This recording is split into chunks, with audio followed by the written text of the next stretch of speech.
The work that I do to support young people that are in transition is a dedicated transition team that we have in Edinburgh that was set up in 2006 as an adult social work team that just works with young people with disabilities, tracking them through their last few years of school, and then in the year before they leave school they have an allocated social worker who assesses and supports the young person and their family to plan what kind of options they would like to take up post-school and what kind of supports they would need to do these activities. My role in working with the Scottish Transitions Forum is from more of an education aspect. The national network is there to provide services and improve services and educational input for children and people with exceptional needs. So we've worked quite closely looking at creating educational projects and small-scale research studies to improve care for and health and well-being for these children. My role in working within transitions with the Scottish Transitions Forum is one of supporting quite a diverse range of needs in a large group of young people to develop communication and adapt communication tools to allow the young person to be able to express some of the experiences that they are experiencing within the transitions process.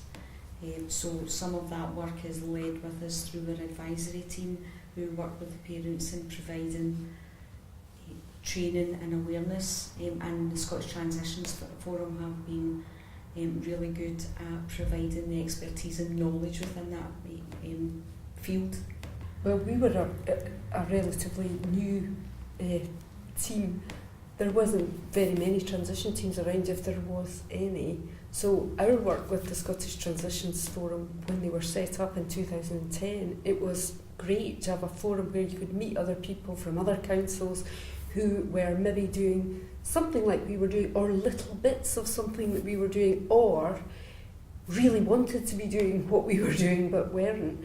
And just some place to get together and sort of talk and share good practice and have that sort of knowledge about which bits of the law and which bits of legislation and which bits of guidance, because it's all so complicated. So Scottish Transitions Forum's just been great at helping you find your way through all the different legislation and get ideas about how you might solve a problem or an issue in your area.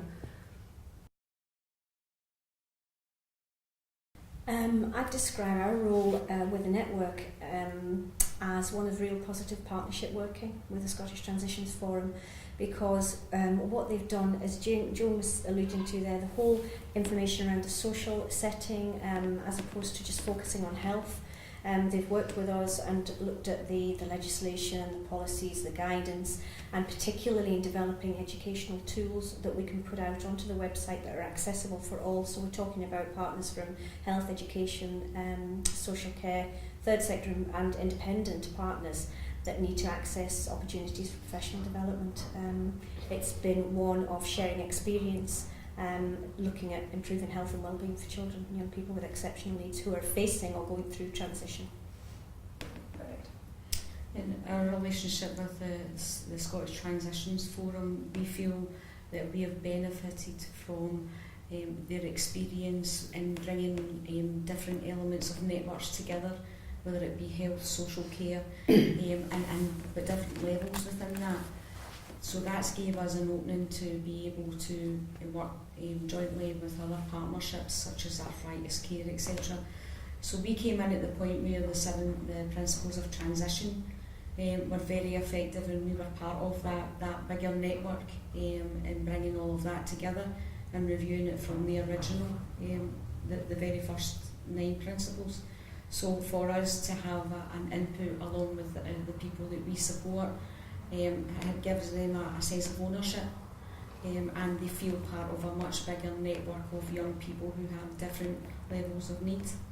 The changes that have happened through working with the Scottish Transition Forum, particularly in relation to the principles of good transition, the second part, was having SEN involved within that. And it's allowed us to embed it within some of our educational modules around LearnPro. So we had active partnership working with some of the staff from the Scottish Transitions Forum in part of a short life working group to develop a module around about transition. What are the basic principles of it? What should we be looking at? What is the evidence-based practice around the ages when transition should start?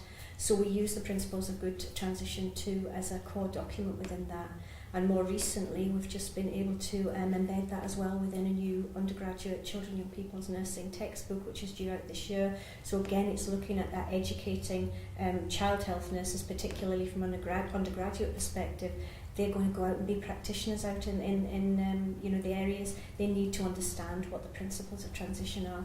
And I think a third thing that's just come out of it is that we've the National Network Management Service for Scotland, which is part of NHS Scotland itself, have approached the Transitions Forum to do work on a national basis, looking at consistency of standards for transition for young people across a wide area of networks, and that's never been done before.